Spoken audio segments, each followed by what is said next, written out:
Bonjour à toutes et à tous, bienvenue dans votre site Maths et Physique en poche. Dans cette séance, je vais partager avec les étudiants de la deuxième baccalauréat un exercice concernant les dipôles LC.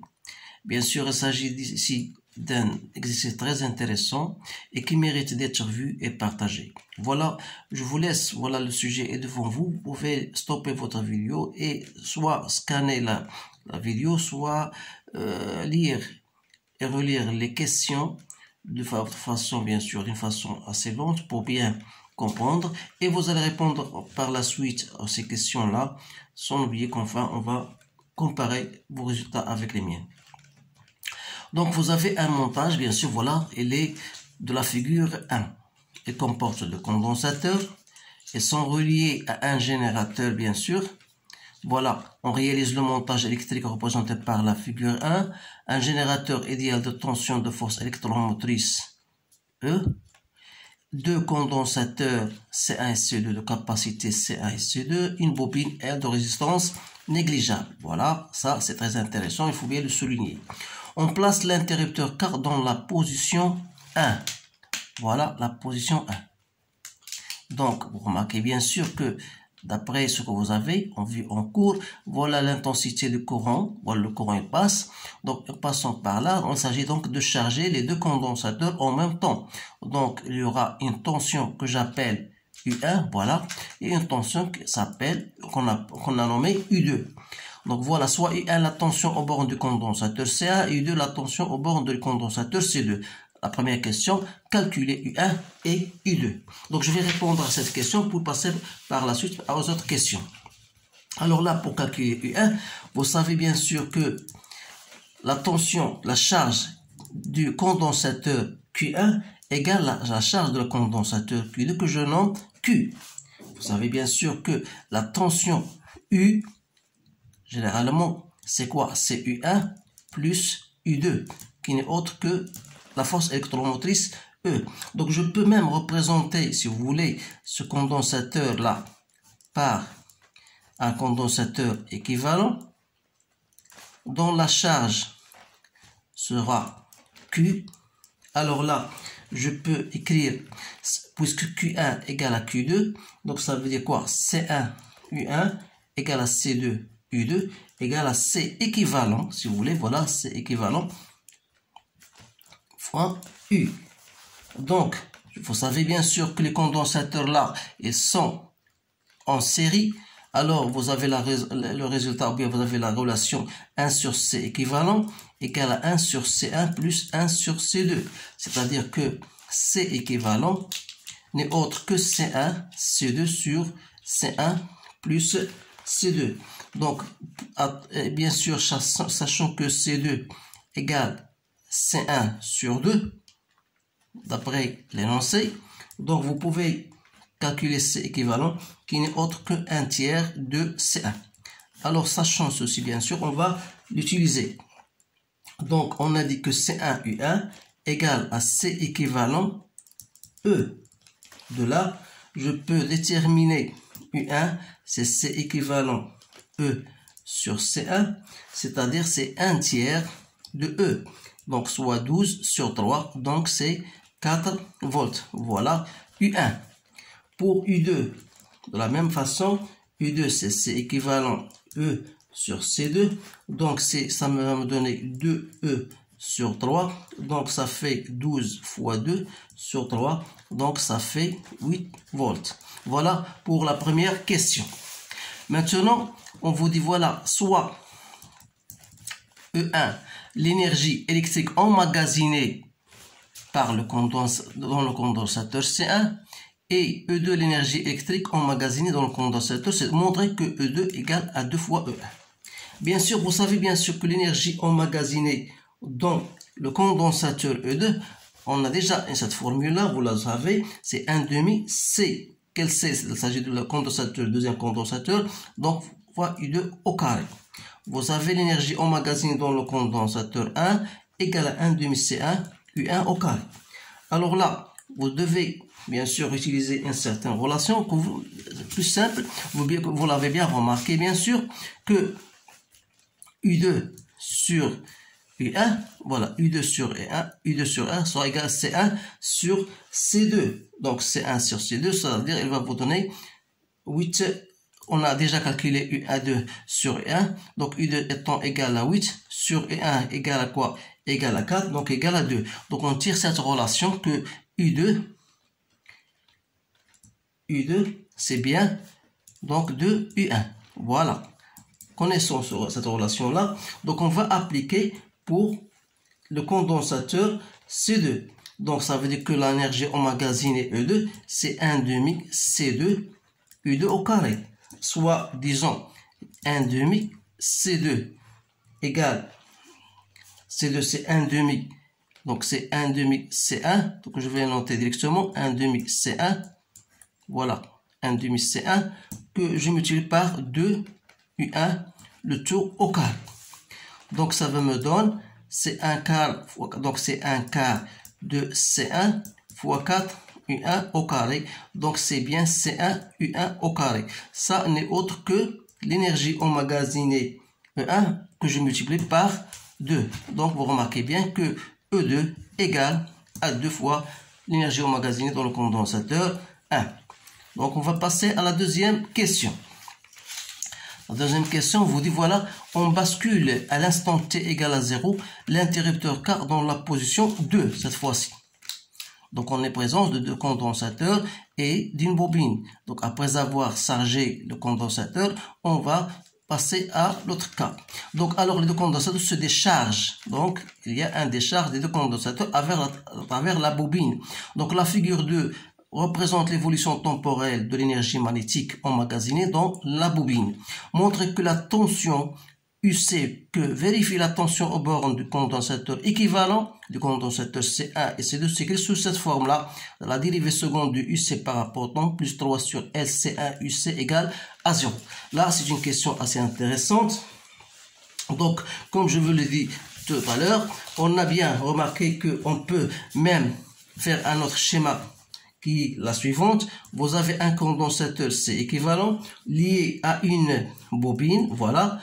Donc il n'y a pas de générateur, donc vous avez L ici. Donc on aura UL plus UC égale à 0, ce qui vient de dire que LDI sur DT, bien sûr R est négligeable, donc on ne va pas tenir compte. Donc plus UC égale à 0. Vous savez que Q égale à CUC, et I égale à C équivalent, bien sûr, pour ce qu'il s'agit d'un C équivalent, c'est DUC sur DT. Alors notre relation, la loi d'Émaille, ça devient comme ainsi. Donc on a L DI sur DT, c'est-à-dire C équivalent, dérivée seconde de UC par rapport au temps, plus UC égale à 0. Voilà notre équation fondamentale de l'équation différentielle. Mais on n'a pas encore terminé. Donc, qu'est-ce que vous avez? On a déjà dit que C équivalent égale à 1 tiers de C1. C'est-à-dire que 1 sur C équivalent n'est autre que 3 sur C1. Et par suite, L, ou bien plutôt 1 sur L C équivalent sera égal à 3 sur L C1. Pourquoi j'ai fait cela? Tout simplement, cette équation de différentielle, je vais diviser par LC équivalent, ça me donne dérivée seconde du UC par rapport au temps, plus 1 sur LC équivalent, UC égale à 0. Donc en remplaçant L sur LC par sa valeur, que vous la voyez devant vous, donc 3 sur LC1, UC égale à 0. Voilà, c'est bien notre équation différentielle à laquelle on veut aboutir. Maintenant, trouvez l'expression de la période T0 en fonction de L et C1 pour la solution, pour que la solution de l'équation différentielle soit celle-ci. Donc, je vais mettre d'abord cette solution. Voilà UC en fonction de temps égale à E cos de 2pi sur T0t plus phi. Alors que pour que cela soit une solution, on doit vérifier cette équation différentielle qu'on a, la dernière équation différentielle. Donc on doit chercher la dérivée par rapport au temps du UC d'abord, qui est E bien plutôt moins E de pi sur T0 sinus de 2pi sur T0 fois T plus phi, parce que vous savez que la fonction cosinus de AX plus B, sa dérivée, bien sûr, vous le savez, c'est moins A sinus de AX plus B. Ça, c'est un rappel en maths. Donc, ça veut dire que la dérivée seconde, bien, par rapport au temps, ça sera égal toujours moins E. Donc, 2pi sur T0 fois 2pi T0, c'est 2pi sur T0, cette fois-ci, au carré, cosinus de 2pi sur T0, T plus phi. C'est-à-dire, c'est moins 2pi sur T0 au carré, E fois cosinus n'est autre que UC de T. Alors, en remplaçant dans notre équation différentielle, on va avoir moins 2pi sur T0 au carré UC plus 3 sur LC1 UC égale à 0. En mettant UC en facteur, donc moins 2pi sur T0 au carré plus 3 sur LC1 égale à 0. Ça veut dire que 2pi sur T0 au carré égale à 3 sur LC1. Et par la suite, vous aboutir à T0, c'est 2pi racine de LC1 sur racine de 3. Voilà votre période T0. Maintenant, on déduire, on veut dire, voilà, on déduire que L égale à ça. Question 2-3.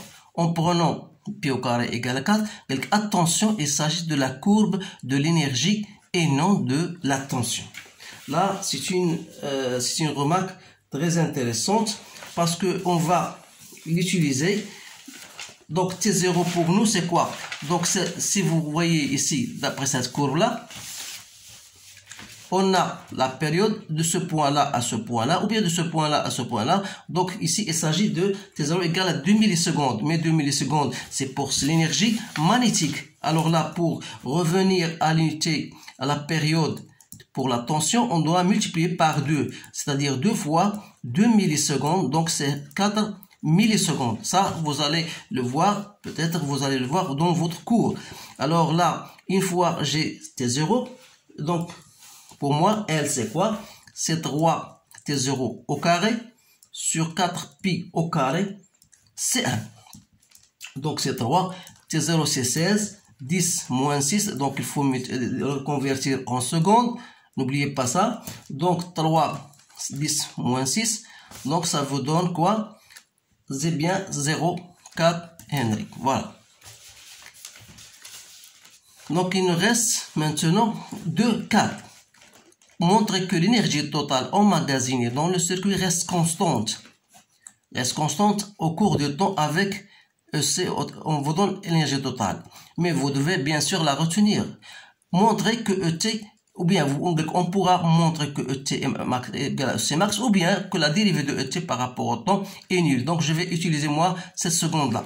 Donc dire que ET est constante, ça veut dire que la dérivée de ET par rapport au temps égale à 0. Donc, on doit montrer cela.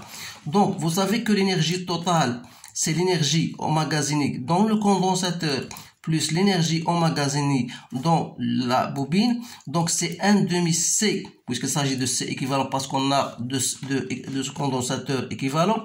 Donc, UC au carré plus 1/2 L et au carré. Alors là, la dérivée de ET par rapport au temps, c'est 1/2 la dérivée par rapport au temps de C équivalent UC au carré plus L et au carré. Alors là, je vais faire un rappel de cours. En maths, vous savez, lorsque vous avez une fonction f à la puissance n, la dérivée, donc c'est n, fn moins 1 fois f'. Alors là, ce qui revient à écrire que la dérivée par rapport au temps, c'est 1/2. Donc, C équivalent est une constante, je vais la sortir. Donc, la dérivée de UC au carré, c'est n, c'est pour moi, n, c'est 2, donc c'est 2. UCn moins 1, la dérivée de UC par rapport au temps. Plus la même chose, donc 2, L, I. La dérivée de I par rapport autant. Donc je simplifie par 2. Donc vous avez un C équivalent. Je peux continuer. Donc C équivalent que je multiplie par UC, DUC par rapport au temps, plus L, I. C'est quoi I? C'est C équivalent DUC sur DT, plus que je multiplie par C équivalent la dérivée cette fois-ci seconde de UC par rapport au temps, parce que DI c'est quoi? C'est C D, la dérivée de UC par rapport au temps. Donc je peux mettre C équivalent DUC par rapport au temps en facteur de UC plus L, C équivalent dérivée UC par rapport au temps. Alors là, vous avez déjà, d'après l'équation différentielle à laquelle on a abouti, voilà la première équation. Vous remarquez que LC équivalent à la dérivée seconde du UC par plus UC égale à 0. C'est tout à fait la même, regardez bien. Donc c'est ça égale à 0. Donc ça veut dire tout ça égale à 0. D'où donc la dérivée, on a bien montré que la dérivée par rapport au temps égale à 0. Ce qui prouve bien sûr que ET reste une fonction constante pendant le temps. La dernière question, c'est déterminer à l'aide du graphe, figure 2, voilà, la valeur d'énergie emmagasinée dans le condensateur à l'instant t égale à 2 millisecondes. Donc, à t égale à 2 millisecondes, qu'est-ce que vous remarquez ici? À t égale à 2 millisecondes, vous savez que l'énergie emmagasinée dans la bobine égale à 0. Ça veut dire quoi? Que l'énergie totale comme étant l'énergie emmagasinée dans le condensateur plus l'énergie emmagasinée dans la bobine. Donc, vous avez ça égal à 0. Donc, ça reste l'énergie totale, c'est l'énergie emmagasinée dans le condensateur. Donc, c'est un EC max. Donc, alors là, qu'est-ce qu'on va faire? C'est quoi? C'est 1/2 C UC au carré. Bien sûr, on s'agit de C équivalent. Ça veut dire que cette énergie totale-là n'est autre que 1/2. C équivalent, c'est déjà 1/3 de C1. Et UC maximal, c'est E, bien sûr, au carré. Donc, vous faites votre application numérique. Vous allez trouver 1/6, voilà. C équivalent, c'est 3, 10, moins 6. Et E, c'est 12 volts. Donc, au carré, c'est 144. C'est bien 72, 10, moins 6 joules. Ou bien, on peut l'écrire 72 microjoules. Alors là, j'ai une remarque à vous faire. C'est que à ce temps-là, à 2 millisecondes, vous avez l'énergie emmagasinée égale à 0. Ça veut dire que l'énergie totale, qui n'est autre que l'énergie EC, voilà, regardez cette énergie-là, l'énergie maximale que peut prendre donc le circuit. Donc c'est quoi? C'est l'énergie maximale, donc c'est bien 72. Donc la valeur maximale de l'énergie, bien sûr, vous remarquez qu'elle est égale à 72. C'est quoi? C'est l'énergie emmagasinée dans la bobine. Donc à t égale à 2 millisecondes, vous voyez que l'énergie emmagasinée dans la bobine égale à 0. Ça veut dire que l'énergie totale que doit prendre, c'est l'énergie emmagasinée dans le condensateur. Donc, c'est tout ce qu'il y a dans cet exercice-là. Je vois, comme vous voyez avec moi, c'est un exercice assez important. Et bien sûr, il engendre certaines questions difficiles et surtout l'équation différentielle. Donc, il s'agit bien sûr, lorsque vous donne de condensateurs en série, vous pouvez même vous changer dans l'exercice en passant maintenant en plaçant de condensateurs en parallèle cette fois-ci, et vous allez retrouver bien sûr il y a un certain différence. Donc si j'aurai le temps bien sûr dans les séances prochaines, je peux vous donner un autre exercice où il y a deux condensateurs en parallèle. Donc en attendant cela, je vous remercie de votre attention et je vous dis au revoir.